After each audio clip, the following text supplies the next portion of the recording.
Përshëndetje të nderuar miq, do të flasim ditën e sotme, një ditë të ngjeshur, mjaft të ngarkuar me zhvillime politike dhe jo vetëm, edhe në mbyllje të një jave e cila ishte mjaft intensive, por ajo që pritet që të vijë, pritet të jetë akoma dhe më e ngarkuar me zhvillime. Për gjitha këto çështje do të flasim me avokatin Zaçi Islami, mikun e emisionit ton edhe tuajin, duke ju falenderuar këtu edhe për gjitha komentet që shkruani edhe na ndiqni në faqen tonë në YouTube. Avokat, përshëndetje dhe faleminderit shumë.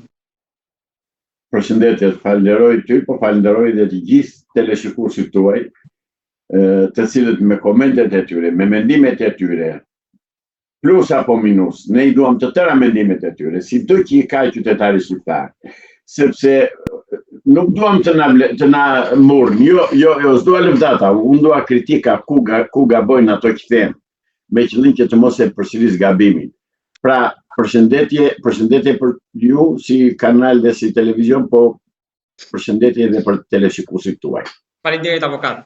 Avokat, në pjesën më të madhe të komenteve edhe të sigurisht edhe debatit e merr pjesa e familjes, e cila u prek këtë javë edhe me miratimin e ndryshimeve të ligjit për barazinë gjinore. Sot kemi zgjedhje, të cilat janë thuajse rezultati dihet, prandaj unë po kaloj tek ajo pjesa më e ndjeshme për të kaluar më pas edhe te çështja e zgjedhjeve dhe debatet të tjera. Por tek barazia gjinore edhe tek reagimi shoqëror për këtë avokat. Çfarë po ndodh? Po ndodh që në tempullin e demokracisë shqiptare, që është Kuvendi Popullor, kanë hyrë, do më fali për shprehjen, do më fali qytetarët, po kanë hyrë të tërë rrëmbëthjet dhe fullëqësirat dhe mbeturinat e këtij kombi.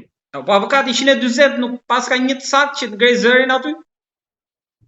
Ata të saktë janë ata që nuk votuan atë ligjin dje. Po I quaj dhe ata të saktë, se në fakt të tërë një parti janë, por pse e them këtë? I veçoj ata për arsye se u dalluar nga kjo ndyrësirë që erdhi nga Amerika në Shqipëri dhe që e votuan deputetët e Shqipërisë. Po ata të Amerikës avokat e vendosën Gjykata Supreme që vetëm 2 gjini do ketë. Tani kush e kërkon këtë këtu në Shqipëri që të bëhet? Fatkeqësisht kemi 2 Amerika. Një Amerikë që na do neve shqiptarë dhe do Shqipërinë dhe përpiqet për prosperitetin e popullit shqiptar, dhe një Amerikë rrëmbëthje të përfaqësuar nga Illuminati, nga masonët dhe nga George Sorosi, të cilët duan ta zhdukin kombin shqiptar, të cilët duan ta zhdukin Shqipërinë, të cilët duan ta zhdukin rasën njerëzore. Unë dhe ata që quajnë veten shqiptarë, ne mbështesim presidentin Trump dhe vendimin e Gjykatës Supreme të Shteteve të Bashkuara të Amerikës që në pasaportën amerikane njën vetëm 2 gjini, femër mashkull. Pra këta që bën atë ta shkruajturin ligj, më fal për shprehjen, të kthejmë edhe ta hanë atë që kanë bërë. Të gjithë pa përjashtim, të 76. Se janë 76 fullëqësira, 76 antikombëtar, 76 krijesa të pështira, të llagëmeve dhe të gjirizjeve të shoqërisë njerëzore. Se që të dalësh e të thuash ti se kam lexuar gjëra të tmerrshme nga dje deri sot. Dëgjova një debat që është bërë ku ka marrë pjesë ajo Ballaurin, mos gaboj, dhe del një grua atje në media. Dhe thot tek Euronews, premjen e djeshme. Bravo. Dhe ajo thot, vajzës time e morën në moshën 14 vjeçe dhe I hoqën gjokset. S'ka bërë makrimur, zotri. Çfarë fullëqësire janë këta? Pse nuk marrën armët shqiptarët që I qërojnë të I zhdukin këta nga faqe dheu? Si ore vete edhe gjymton të një vajzë 14 vjeçe se nuk ndihet mirë ajo. Edhe dolën kriminalët, kasapët e veshur me bluzat bardha për të vrarë një vajzë. Pra këta demotet kemi ne në parlament që votuan këtë lloj ligji. Të vi, mos u heq faqe zez atyre dhe imprezave të tyre dhe familjeve të tyre, se që kanë me të vërtet llumi kombit. Por shqiptarët akoma s'kan vdekur, ne jemi gjallë. Ne jemi gjallë dhe ne do ta mbrojmë dinjitetin dhe prosperitetin e popullit dhe të vendit tonë. Ne jemi gjallë dhe nuk do t'i lëmë që ata ta boshatisin komplet Shqipërinë dhe të sjellin këtu rrëmbëthje nga gjithë bota për të për të punuar në lokalet shqiptare. Avokat, po një hall duhet ta kenë pas këta që e votuan, mos va kanë kërkuar do ka bërë Ua ka kërkuar ua ka kërkuar Kabala, ua ka kërkuar mason të Amerikës, edhe të Bilderbergut, ua ka kërkuar ai Klaus Schwabe, ua ka kërkuar ajo Kufoma që tha kjo si e ka kjo. Po më të fortë se Trumpi janë këta, avokat, më të fortë se Trumpi? Jo, këta janë më të fortë se Trumpi, po këta prandaj nxitojnë e bëjnë ligje të tilla se e di që do të qëroj Trumpi nga pushteti. Po dhe këta do qërohen. Do vinë këte nga ne thua kjo vala? Cila val? Kjo e qërimit. Po s'bëhet fjalë fare, po nuk mund të... Po do marrën urdhër këta tani, se këta e qelbësira, këta çfarë do këtu thot Amerika ato bëjnë. Por tani nuk u mban, do marrën urdhër nga Amerika që thonë qëroni me gjithë atë ligj që keni bërë. Dhe do ta çojnë atë ligjin në gjykatë kushtetuese ose do t'i thonë këtij kapteni që është presidenti, thonë mos e meratu atë ligj. Pra, kreu të unitetit të shtetit, do i drejtohen që ta anullojë. Patjetër, dhe ajo duhet bërë dhe duhet bërë që nesër bile. Ka fuqi presidenti që t'ja kthej fjalën kryeministrit? Shiko, aty varet nga sa ka këllqe presidenti, por ligjin e ka. Po prova, ka treguar prova që ka këllqe? Jo, atë se ka bërë, s'ka prova deri tani, ka bërë që ka thënë kryeministri, po megjithatë shpresojmë që këtu ati t'i ketë mbetur një fije burrëri, presidentit. Të ketë një farë burrëri shqiptare, se ai nuk është UFO. Ai nuk është ashtoksor. Ai do të kuptojë që këtu bëhet fjalë për dinjitetin dhe për të ardhmen e kombit shqiptar. Dhe lufta bëhet kundër shqiptarëve, lufta bëhet kundër të bardhëve, luftën e bën Kabala, luftën e bën globalistët, fëllëqirat e globit toksor. Ata janë globalistët, masonët, kabalistët dhe iluminati. Ata i bëjnë këto. Avokat, më lejoni të kthejmë pak te protesta ditës së njëjtë ku një nga protestues, ishin shumë fakt aty, po edhe disa kërkuan nëpërmjet pankartave ndihmën e Trumpit.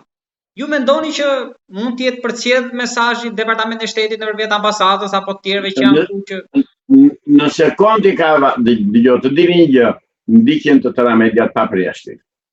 Dhe informacioni presidenti amerikan e ka vajtur. Po unë çuditem pse nuk flasin ata politikanët e unitetit që thonë do bashkojmë kombin. Ata pse nuk flasin të ngrihen dhe të ngrënë popullin në këmbë, që thonë populli shqiptar, hajde pas meje, edhe duhemi të qërojmë këta legendë që kanë zënë parlamentin dhe bëjnë këto ligje kështu antikombëtare. Unë me ata po habitem. Kush janë këta, avokat? Ka emra? I din ata. Ata e din, populli i di, të tërë i dim. Sekret shoqëror e dim të tërë. Unë i bëjthin e dalë të nxjerr popullin në rrugë. Kundër këtij ligji, nëse është me popullin shqiptar. Ndryshe pastaj poshtë me Edi Ramën dhe të vazhdojmë me Edi Ramën. Në fund fare, për ta mbyllur të çështja, avokat, ju mendoni që paktën gjykata kushtetuese ka një fije shpresë që mund të bëjë diçka? Jo, kam besim, jo një fije shpresë. Kam besim, jo. Aty ka njerëz me dinjitet. Ka dhe atje ka gra që kanë fëmijë, kanë familje, kanë bashkëshortën, që s'kjo të me bëjnë këta të dalë tani ai dhe të vejtë të operoj vajzën 14 vjeçë në moshën e pubertetit dhe do t'i heqim gjokse se ndihesh ideal, që janë këto krime more. Po kush janë këta morë që i bëjnë këto morë, por këto si kanë bërë nazistët e Hitlerit në kampet e përgjindrimit, këto nuk i kanë bërë. Këto krime që bëjnë këta sot nuk i kanë bërë. Këtë kërkesë që kanë sot këta nuk e kanë bërë në kohën e Hitlerit. Avokat, nëse ju e quani krim këtë, prokuroria mund ta ketë dëgjuar mbrëm atë deklaratën e asaj? Urgjentisht prokuroria do ta marrë çështën kryesisht, dëgjova Aulon Kalan që tha nga ky moment tha prokurori që të lloj prokurori tha nga ky moment që po denoncohet ky fakt në media, prokurorët do ta marrin çështjen kryesisht dhe të ndjekin penalisht këta kriminalë që kanë bërë këtë. Dhe ata të varen te Skënderbeu. Ata fëllëqira që kanë bërë atë krim. Avokat, kjo ngjarje e ka mbuluar atë të dosjes Balluku? Jo, nuk e ka mbuluar. Dosja Balluku është e hapur. Dosja Balluku është luftë midis egërsirave, midis bishave, midis fëllëqirave për pushtet dhe për para. është brenda partisë tyre, brenda asaj partie që ka 80 vjet, 85 vjet që na e kanë injektuar serbët këtu nëpërmjet 2 emisarëve të tyre, Mugosha dhe Popović. Ka i shumë për ka pasur brenda? Po ata, dëgjoj, po nuk mund të hysh në atë parti nëse nuk pranon programin e tyre. Dhe nuk mund të bëhesh deputet nëse nuk je spion i tyre. Dhe nuk mund të shprehesh vetveten nëse nuk je në unison me urdhrin që të vjen nga kapobanda që quhet, që është ai palloshi gjatë, ai tha mirë ajo, e vetmja që më ka bërë kam qeshur, ka qenë fjala që i thot pallosh. Sa i pallosh është vërtet, sa i pallosh di ai, e di kush i thon pallosh shqiptarët, e di mirë ai. Avokat, po për kë e kishte thua ti atë ju? Për kë mendoni se e kishte? Po për këtë tjetër dhe si pallosh i gjatë, ajo atë kishte mbi vete, s'ka njëri tjetër mbi vete. E di Rama ka, s'ka tjetër. Se nuk ka pas fakt asnjë reagim për përgjimet për ta mohuar apo pohuar. Po çdo thon, ato ka spakun dortan, ç'a do mojnë? Ç'a do mojnë atë janë të shkruara me mesazhe. Ka gjë tjetër thonin më të fortë brenda mesazheve apo i nxorën për publikun këto që ishin thashë themen pse thash pa thel. Ka dalë vetëm 100 atyre që janë brenda. Dhe nuk i kanë dhënë tëra për arsye se ishte ditë e zgjedhjeve sot për ato 5 bashkitë që kanë zgjedhje dhe që pra nga nesër e tutje pas kemi punë ata. Po patjetër, edhe unë nëpërmjet jush, unë nuk jam, e dini ju që s'jam me këtë lukuni, por fatmirësisht në Tepelen ka çuar një kandidat, një ish oficer, një njeri që për mua është burr shteti, sepse e kam provuar me një dokument që i kam kërkuar zyrtarisht pa i njohur dhe tani nuk kam takuar ndonjëherë, por fakti që u përgjigj më njëherë dhe në mënyrë më zyrtare të mundshme dhe më të ligjshme, tregon që Gramos Sako është me të vërtet personi i duhur për të drejtuar qytetin e Tepelenës. Dhe nëpërmjet jush i uroj në radhë parë i uroj suksese, në radhë të dytë i them pastro Bashkinë e Tepelenës dhe administratën e Tepelenës nga policërat që ka lënë mbrapa dhe pastruat dhe grop septike që ka lënë tërmet Peçin Tepelenë.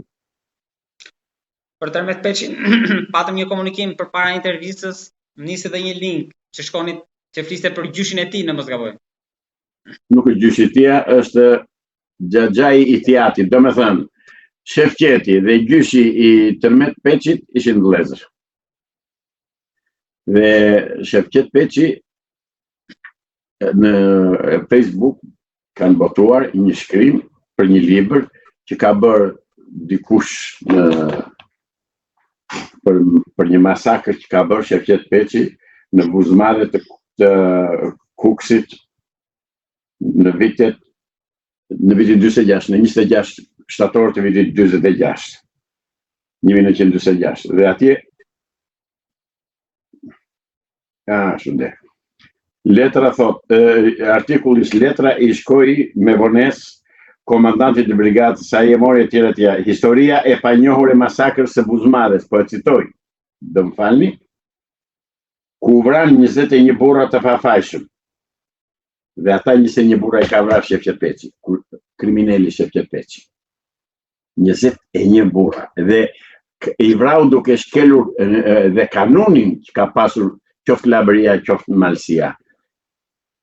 I pritën si miq, i strehuan, hëngrën e pinë në shtëpitë e atyre fshatarëve të fshatit Buzmadhe dhe të nesërmen i njoftuan, tha se kemi një mbledhje, më thanë diku si shkruan në zotëria në libër. Do bëjmë një mbledhje, thanë, do diskutojmë probleme dhe një të marrë pastaj i lidhin e i pushkatuan 21 burra dhe djemë të ri. Do më thënë, a ishtë një krim lufte. Dhe akoma, askush nuk është ngritur nga perëndimi që të dënohen krimet, të paktën të dënohen krimet e luftës që janë bërë Shqipëri. Dhe një nga krimet e luftës është krimi i Buzmadhes. Nuk po them për 50 të tjerë që janë vrarë në Lushin, në Divjak të Lushin, ku vrarë në Lushin, mirë them, që i vrau Shefqet Peçi. Këto krime nuk janë, ai që vrau më falë, ato nuk i vrau Shefqet Peçi, i vrau me të shehu. Pra, ky krim, po krimi i Shefqetit është më i ndyrë akoma, është më i pistë.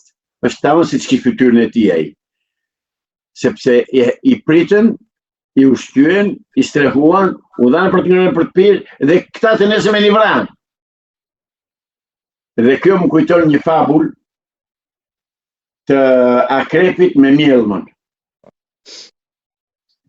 Akrepi ishte nën të lumit dhe donë të shkone me ata. Dhe i thot mjellmës, më që dhe mua, i thot, me që nuk di notë, po i thot mjellma. E mori në kurris, hipi, kaluan lumin, e shkarkoj, mjellma zbrit tani, i tha. Dhe i para se të zbrit se i piskoj, i tha mjellma, po këtë pse ma bërë, i tha. Po në këtë ditë të bëj, i tha. Ky është profesioni im, i tha. Ky që profesioni Shevqet Peçit. Dhe këta të pacip, vajten dhe vunë në Tepelen, të nipin, tërmetin, që e ka bërë Tepelenën, o zot sa keq e ka ndisur atë qytetë dhe atë rretha i njeri. Do shta duke qenë si deputet, mund të rregulloj gjithë zonën, ose gjithë qarkun. Osman Gazepi qoj një nipin e ti në Korç. Dhe i thot, do t'i them në original këto, na kërkove Korçin, i tha, dhe Korçin t'a dham, dhite si që vjeve Beran. Pra, për deputet që të bëjë dhe parlamenti si të bëri Tepelenën. Jo, Shqipëria ka mbetur keq për burra dhe për intelektual. Shqipëria ka mbetur keq për patriot. Shqipëria s'ka më patriot. Shqipëria ka ca njerëz këtu, ca të vdekur të pambulluar, a që ca s'din, ca s'duan, ca janë të shitur, ca janë të blerë, dhe talën pastaj komunistë e Shqipërisë, rilindasit me popullin dhe me kombin shqiptar. Dëgjo, ka qenë shumë herë Shqipëria në kombin shqiptar në situata të tilla. Ndoshta edhe më të këqija. Po kombi shqiptar ngrihet si Feniksi. Po, atë po tenton bëj Berisha se thotë do i çojë para kryeministrisë. Berisha nuk e bën dot, se Berisha është bashkëfajtor aty. Berisha si kam thënë se më kanë kritikuar shumë, kanë thënë ti pse e shan Berishën ti me Berishën ke qenë. Unë Berishën si kam thënë dhe ai ta dëgjoj dhe nga ju tani, kam thënë qoftë në Kamës, qoftë në bulevard kur bëri protestën. Ngre popullin në rrugë i thash dhe rrëzoje Edi Ramën me përmbysje se nuk rrëzohet me vota. Mirë, po Edi Rama pas ka një mbështetje që ne nuk e dinim, dhe që ka dalë kohët e fundit e din shqiptar, ka një vit e gjysmë që po e mbështet në mënyrë të hapur fare dikush, dhe ai dikush i poshtë burrë dhe dalë këtot, që si jam unë, dhe mbajnë Edi Ramën në pushtet që të bëjnë këto krime karshi popullit shqiptar. Shpresoj që presidenti amerikan të më dëgjojnë nga ambasada amerikane, që të transmetojnë presidentit amerikan fjalët që po them unë tani. Unë jam hiç, nuk jam askushi, nuk jam person i njohur në Amerikë as në botë, por dua që kjo fjalë të vijë presidentit amerikan. Kontrolloj njerëzit dhe shtetasit amerikanë që vinë në Shqipëri dhe kontrolloj çfarë bëjnë dhe me se merren. Sepse nuk kanë ardhur këtu që të mbështesin politikën e masonëve dhe të Edi Ramës. Kanë ardhur këtu që të mbështesin politikën e shtetit amerikan. Prandaj, merri i dashur president, na i hiq këtej, të lutem. Avokat, po mund t'jetë bërë kjo e ballukut pa djenin e amerikanëve? Shiko, nuk është bërë pa djenin t'i ndajmë gjë. Kemi dy Amerika, zotëri. Kemi Amerikën e deri para një viti që komandonin Sorosi me shok bandat e masonëve, bandat e kriminelve botëror, dhe kemi një Amerikë që ka marrë pushtetin ai që thot familja është familje, burri është burr dhe gruaja është grua. Dhe ne te kjo shpresojmë, te kjo Amerikë, kjo tek ajo. Avokat, tani në vazhdim për çështjen balluku mendoni që do shkarkohet nga qeveria, do jap dorëheqjen, si do ta mbaj Rama aty edhe pse është e pandehur? Nuk besoj që Shtetet e Bashkuara të Amerikës dhe SPAK-u dhe BKH-ja të lejojnë akoma të spekuloj Belinda e Belindat edhe Belindrat me djersin e shqiptarëve. Do t'i çojë te vendi, për këtë kam besim. Po me Velia që do bëhet, se Belinda sigur po bie, po Velia sigur po ngrihet. Dëgjo, deri tani s'ka në akuzë konkrete as për njërin, as për tjetrin. Thjesht gjykohen për tendera. Deri tani, do të hetohen për tendera. nuk na kanë thënë gjë. Ato janë sekrete që i ka spaku në dorë dhe varet gjithçka nga spaku. Qytetarët nuk di gjë, shtypit nuk di gjë, po ta them unë, të garantoj. Nuk dalin dokumente ashtu sekrete të tilla nga spaku, derisa të vijë momenti që këta të shkojnë te banku e të akuzuarve dhe aty pastaj të përgjigjen një për një për të gjitha akuzat që janë ngritur. Avokat, duke qenë se telefonat e kanë bërë gjudurdir më të madhe, komunikimi nëpërmjet aplikacioneve aty që ka zbuluar edhe ato që ne folëm më lart, mendoni që mund të na nxjerrë në të ardhmen një komunikim tjetër që mund shkojnë ndoshta edhe më lart? Më lart s'ka ku vetëm më. Më lart ku do vej më lart?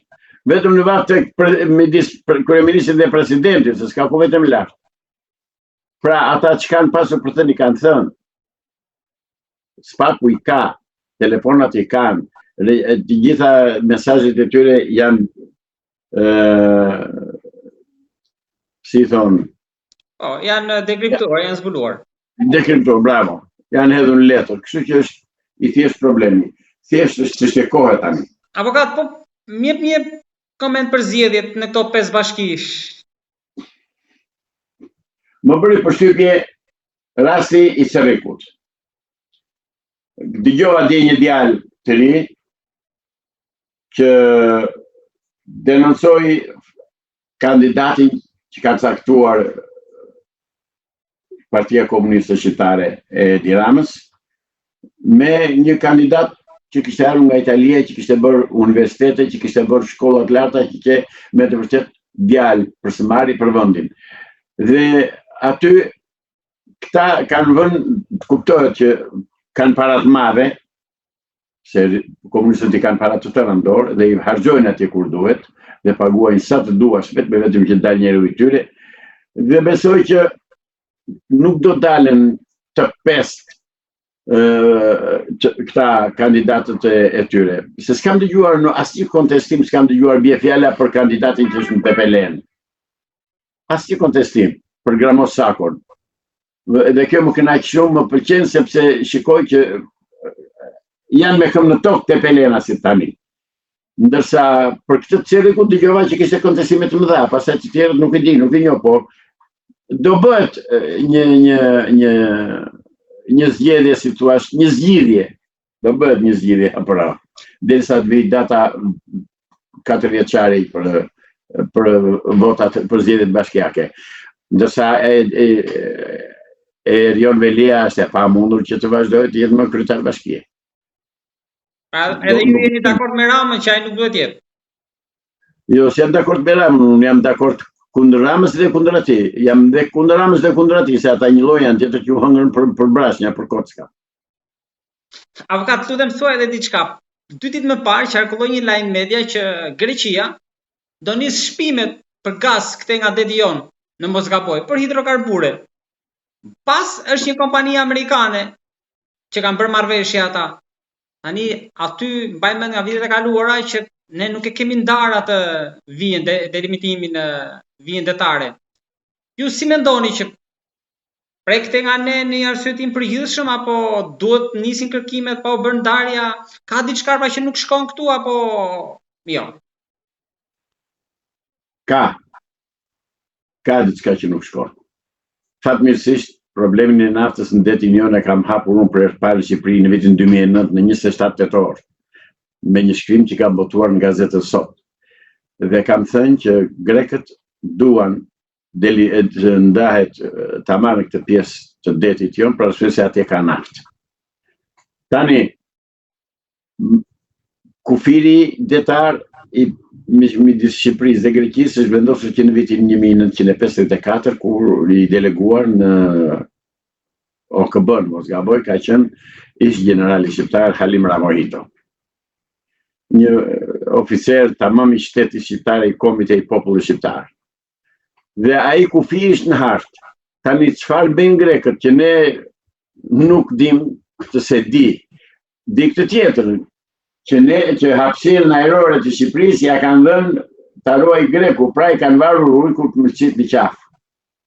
Do thonë ju jemi në NATO, ore vërtet jemi në NATO, por NATO ka probleme të mëdha, ndaj unë në këtë pikë i kërkoj ndihmë përsëri ambasadës amerikane që dalë dhe të flasi lidhur me shpimet që kanë filluar të bëjnë grekët në detin jon në të zonë, se në zonat e tyre kanë shpuar ata, e diun, sa kalon atë kufirin në Janin, poshtë një 30 km poshtë, afër Kallpaqe ta kanë bërë shpimet dhe kanë zbuluar naftë dhe gaz atje.